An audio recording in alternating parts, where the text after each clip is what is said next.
বিসমিল্লাহির রহমানির রহিম। আসসালামু আলাইকুম সুপ্রিয় বন্ধুরা, আজকে আমি আপনাদেরকে দেখাবো চিকেন কোন সামোসা রেসিপি। এটা খেতে অনেক মজার, মুচমুচে, খেতে কিন্তু খুবই টেস্টি। অনেক সময় আমরা ঠিক করে পারি না নাস্তা আইটেমটা কিভাবে তৈরি করব। আজকে আমি খুব সহজ, খুব মজার, ইজি একটা নাস্তা রেসিপি আপনাদের সাথে শেয়ার করব। আশা করি সবার ভালো লাগবে। চুলার উপরে একটা প্যান বসিয়ে এখানে আমি রান্না করা সাদা সয়াবিন তেল দিয়ে দিয়েছি 1 টেবিল চামচ। বড় সাইজের একটা পেঁয়াজ মিহি করে কুচি করে এভাবে একটু ব্রাউন কালার করে ভেজে নিব। ব্রাউন কালার করে আমার ভাজা হয়ে গিয়েছে। এখন এখানে দিয়ে দিব আগে থেকে সিদ্ধ করে আলুটা কিমা করে রেখে দিয়েছিলাম। এখানে আমি মাঝারি সাইজের 4 পিস আলু নিয়েছিলাম। লবণ দিয়েছি, শুকনা গুঁড়া মশলা দিয়েছি, আর দিয়েছি শুকনা মরিচের গুঁড়া। এখন মশলার সাথে আলুটা খুব ভালোভাবে মিশিয়ে একটু ভেজে নিব। যে কোনো অতিথি আপ্যায়নে, বাচ্চাদের টিফিনে বা নিজেরাও টিফিনে, বিকালের নাস্তায় অনায়াসে কিন্তু এটা খেয়ে নিতে পারবেন। ইউনিক একটা এক্সেপশনাল নাস্তার রেসিপি আজকে আপনাদের সাথে শেয়ার করতেছি। এখানে আগে থেকে রেডি করে রাখা চিকেন, মটরশুঁটি, green colour capsicum, red colour capsicum, কাঁচামরিচ, সবজি মশলা, পেঁয়াজ কুচি, এইগুলা দিয়ে আলাদা একটা পুর রেডি করে রেখে দিয়েছিলাম। এখন আলুর সাথে সেই মিশ্রিত চিকেনের পুরটা এখানে আমি ভালোভাবে আবার একটু মিশিয়ে লাল লাল করে ভেজে নেব।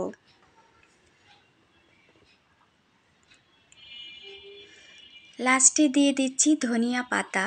একদম যখন নামাবেন তার 1 মিনিট আগে ধনিয়া পাতাটা দিয়ে আবার খুব ভালোভাবে মিশিয়ে নেবেন। চুলার জালটা মিডিয়াম টু লো হিটে রেখে পুরটা রেডি করে নিতে হবে। পুরটা আমার রেডি হয়ে গিয়েছে। এখন একটা ছড়ানো প্লেট নিয়েছি, প্লেটে পুরগুলো ঢেলে দিচ্ছি।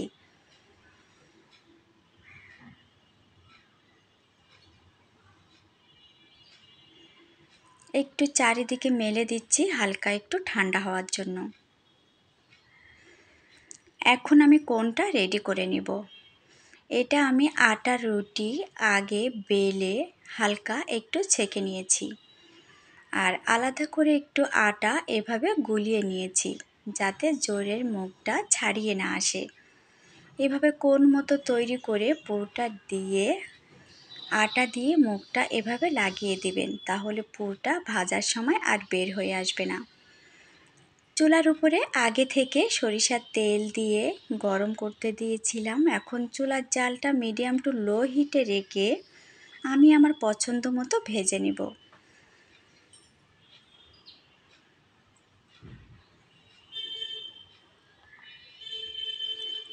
চুলার জালটা কিন্তু কোনোভাবেই হাই হিটে রাখা যাবে না। মিডিয়াম টু লো হিটে রেখে অনবরত উল্টে পাল্টে ভেজে নিতে হবে, যাতে সব সাইডের অংশটা ভালোভাবে ভাজা হয়, ভিতরে যেন কাঁচা কাঁচা ভাবটা না থাকে। এভাবে অনবরত নাড়াচাড়া করে ভেজে নিলে সব সাইডে ভালোভাবে পারফেক্টলি ভাজা হয়, আর সব সাইডে খুব সুন্দর একটা কালার চলে আসে। দেখেই বুঝতে পারছেন কোণের মুখটা আটা দিয়ে আটকানোর ফলে পোরগুলা কিন্তু বের হয়ে আসেনি। পছন্দ মতো কালার করে ভেজে নিয়েছি। এখন একটা ছড়ানো প্লেট নিয়েছি, ভেজে রাখা চিকেন কোনগুলা এখানে দিয়ে দিয়েছি। এখন একটু সস দিয়ে ডেকোরেশন করে আপনাদেরকে দেখিয়ে দিচ্ছি। আশা করি আমার রেসিপিটা আজকে আপনাদের অনেক অনেক ভালো লেগেছে। যদি ভালো লেগে থাকে প্লিজ আমার চ্যানেলটি সাবস্ক্রাইব করবেন, লাইক দিবেন, আর পাশে থাকা বেল আইকন বাটনটি ক্লিক করতে যেন একদমই ভুলবেন না। রেসিপিটা যদি ভালো লেগে থাকে ফ্যামিলি, পরিবার সবার সাথে শেয়ার করে দিবেন, আর বেল আইকন বাটনটি অবশ্যই অবশ্যই ক্লিক করে রাখবেন। তো আজ এ পর্যন্ত, সবাই ভালো থাকবেন। আল্লাহ হাফেজ, থ্যাংক ইউ।